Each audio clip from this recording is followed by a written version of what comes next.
What's up everybody, Captain Bob here. Today I want to talk about the Tascam DR-10L.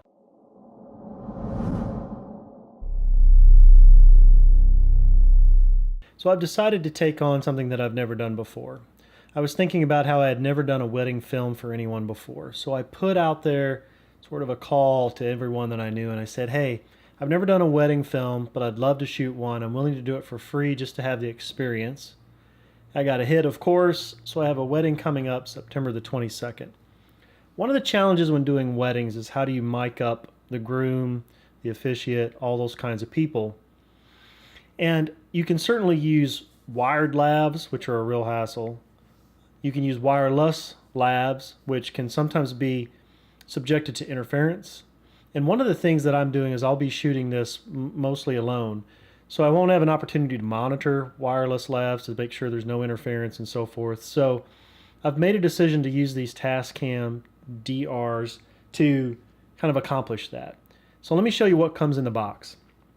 In essence, you get the actual Tascam unit itself, which you can see is about matchbook size, if you remember what matchbooks used to look like.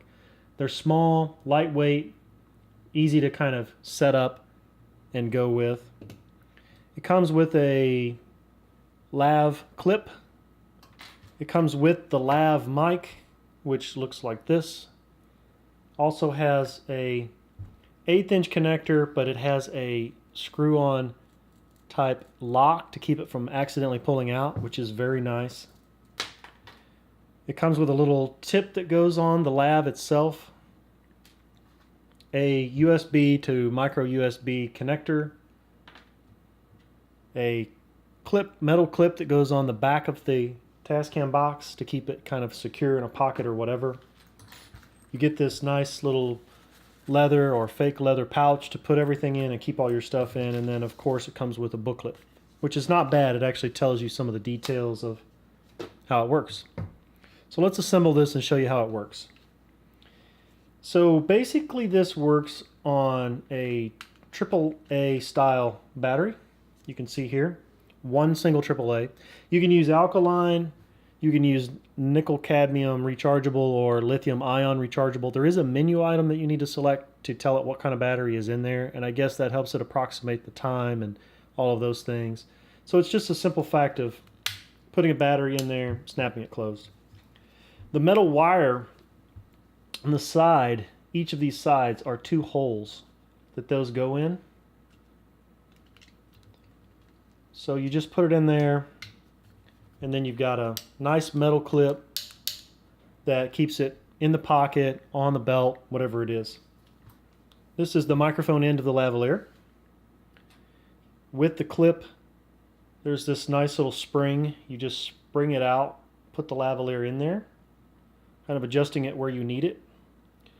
And then there's this little tip that goes on the end of it. And it just sort of press fits on there. Looks like so.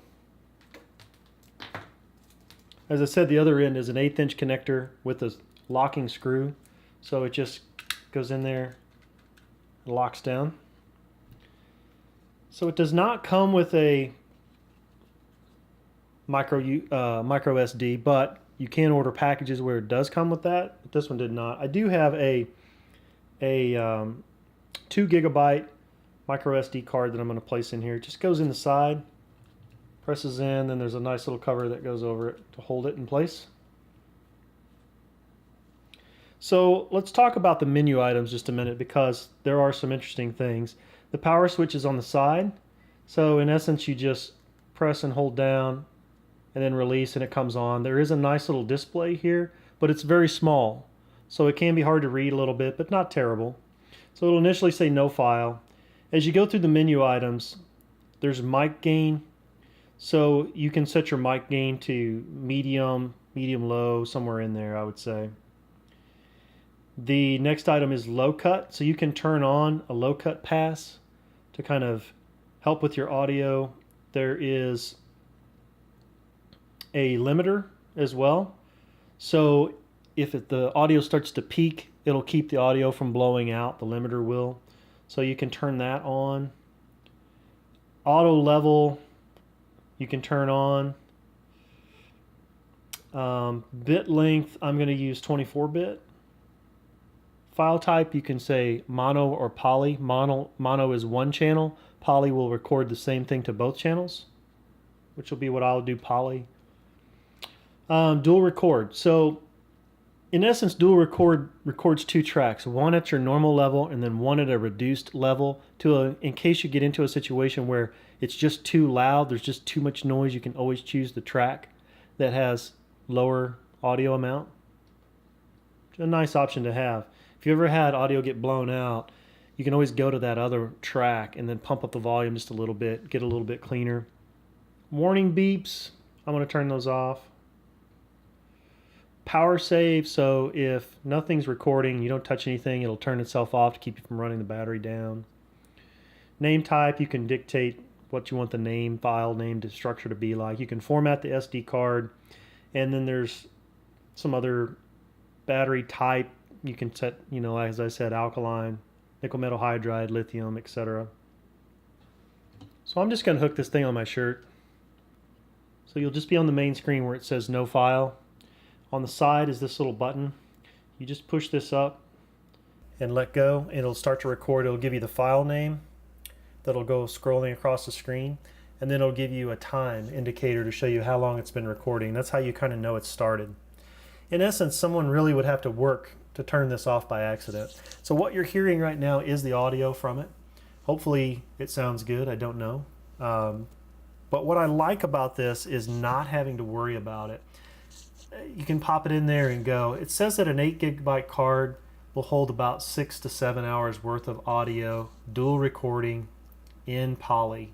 So that means you're getting both tracks at the higher level, and then also dual recording the high and then the lower audio level in case you have something peak out.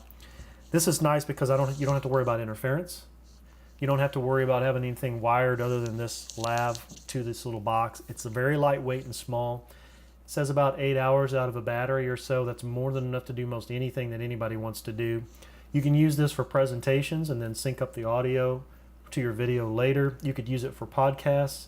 You could also use it for just draping over a speaker.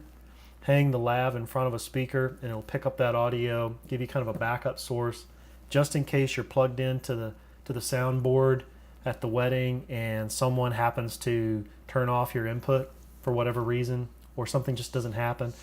God forbid you should, not hit the record button or something silly like that. That kind of stuff is the kind of stuff that would happen to me. So hopefully you'll give this a look if you have any interest or you're doing anything like this. I can even foresee using this potentially on the bike, have something a little bit closer that's not picking up as much ambient sound that I can record with and just poke it in a pocket or whatever. This is a good option. Amazon's where I got it. You can get it at multiple locations. I'm going to put a link in the description so you can check it out if you want to. It's the Tascam DR-10L. It's a great looking little unit. I'm probably going to order another one or two to have for this wedding. Mic up the groom, mic up the officiant, that kind of stuff. Hope this is helpful. See you again soon.